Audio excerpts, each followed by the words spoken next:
That's right, you, and it's just rugby, rugby, rugby. Everyone was glued to their television sets the entire weekend. Not only was it World Cup semi-finals, it was Curry Cup as well. David Brooke from Sport 24 in studio with us this morning. Yep. Let's just start with the Rugby World Cup. It looks like we're going to have a repeat of the 1982 or 1987 Yeah. Rugby World Cup, with France and New Zealand being in the final. It's a funny one though, because Wales and Australia played in the third and fourth playoff in that Yes. year as well. So Wales beat them last time, so they could beat them this time. I think Australia will be extremely disappointed after losing this weekend. But what a game. Let's talk France-Wales first, because that game, it had such potential, but the referee, Alain Roland, made headlines for the wrong reasons yet again. And the refs are irritating me this World Cup, because they need to stay in the background. They need to ref the game. They need to go off the field afterwards and not make the headlines. But Alain Roland sent off the Wales captain in the 19th minute, Sam Warburton. And listen, it was a tip tackle, but it wasn't a dangerous tackle where it warranted a red card. Yes, I agree, it should have been a yellow card, give him 10 minutes in the bin, but let him come back. But that changed the game entirely, because you can't defend for 60 minutes without your captain and without one of your fetchers in the side. So it was extremely difficult for them. They did well to hold them out so long. They lost 9-8, and now France, who become the first team to lose twice in the group stages and get to the final. So they now play New Zealand. New Zealand obviously beat Australia yesterday. What a brilliant, brilliant game. I think the entire South African population was behind New Zealand for once.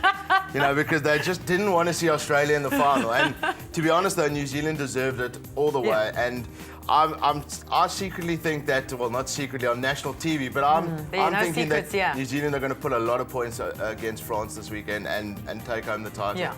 And then coming locally, Curry Cup. Yeah, it was a last round of group stage, of the pool stage. So now we're down to semi-final stage.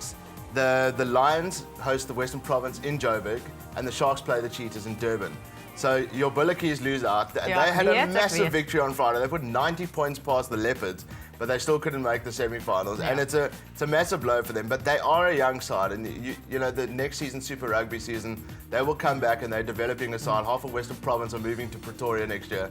So then you guys should be okay. And the Lions are a young side, so I'm very proud of them, because they did so incredibly well this season. But what's interesting now is that the Springboks are back in town. And this is what worries me. And now this has really hurt the Lions, because the Lions didn't have many Springboks going to the World Cup. They had Butch James, who's now on the bench. But the difference is now the Sharks and Western Province welcome back the likes of Schalk Burger, Patrick Lambie, Brian Havana. All these guys come back and they make a huge difference. They do. So now the Lions go, okay, we're in the semi-finals, but we now have to face a really, really strong Western Province side. And it makes they played a few weeks ago in Joburg, and it makes a massive difference now. Well, we'll wait and see. You never know. You never know, eh? And of course, what about Australian sport this weekend? Yesterday, it was nail-biting, nail-biting stuff. For once, it wasn't a good weekend to be an Australian supporter, and I think they were crying in Australia. But the protest yesterday showed a lot of character. I was at Newlands on Thursday, and there was an eerie atmosphere there, and we were a bit rusty. It was our first game of the season, and it was a difficult one to start up with.